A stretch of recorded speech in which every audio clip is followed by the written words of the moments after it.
My bridesmaids put together an amazing engagement party for me, but towards the end of it, my friend was sobbing and went home, and today she texted me that everyone should have stopped the party and consoled her during her crisis.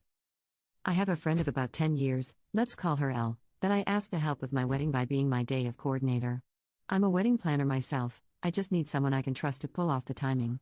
She is a wedding planner in NYC for high-end clients, so I know just how skilled she is firsthand. She was thrilled to work with me. For about 8 months, we met for coffee and chatted every so often to catch her up on my plans. It felt like an absolutely perfect fit. Fast forward to my engagement party. My maid of honor hosted the party and my bridesmaids put it all together. It was a beautiful masterpiece and could not have been any better. It was magical. Until about 1 hour before the end. All of a sudden my friend Elle is in tears. She informs me that she remembered that today was the anniversary of a really traumatic event in her life and she was having a panic attack. I was so concerned for her and I wanted her to have her privacy and know that I was there for her. I sat with her after my maid of honor consoled her and we hugged and cried together as I talked her through it.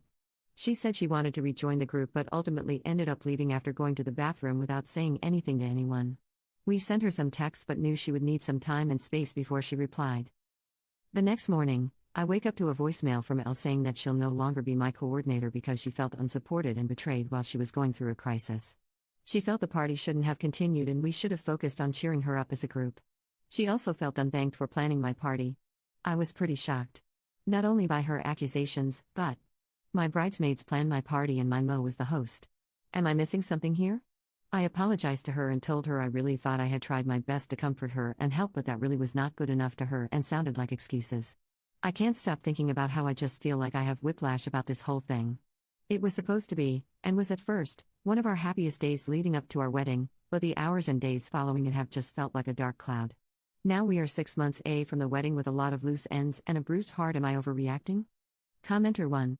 What a self-centered psycho. Drop her. She's not your friend.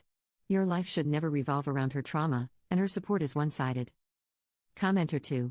Why does everyone feel the need to continually engage with toxic, immature people? You owe this person nothing. No need to hear her out, allow her to spin more webs, shower you with BS excuses, forgive her, nothing. Block her from every platform and device and move forward with your life. Update. Hey everyone, I have an update.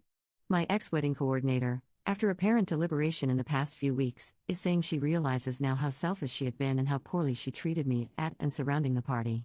I feel like my mom must have said something to her. I only know what I've been able to gather from her 45-second voicemails that she's been leaving me before they cut her off. She seems to be sincere in wanting to apologize face to face, and that's okay I guess, but I'm just struggling with whether or not it's even right for me to be friends with someone like this, even if they're not invited to the wedding and don't live near me. And how do you be friends with someone you wouldn't invite to your wedding, not because the guest list is full, but no matter how long or short the guest list was? I haven't heard her out yet, but she's asking for some form of communication with me. I don't even think I'm willing to have a conversation with her to take her apology, but would probably prefer her to write it to me instead, whether that be email, text, or if she prefers handwriting. I just don't want to be caught in a torrent of rebuttals and buts tacked on to the end of what was supposed to be an apology to me. I'm terrified of getting baited into a conversation where I feel yet again cornered and bullied because she turns it around on me somewhere. My head is a little spinny. Help? Commenter. It sounds like you're not really interested in being friends with her, totally fair, and I'd feel the same TBH. If it was me, I'd probably text and say, hey, I got your messages, I'm not in a place where I want to be talking to you right now and just want to focus on wedding planning and events. Bet you appreciate the apology and maybe you'll reach out after the wedding. That's probably what I would do. If her apology is genuine, she'll quit bugging you after that.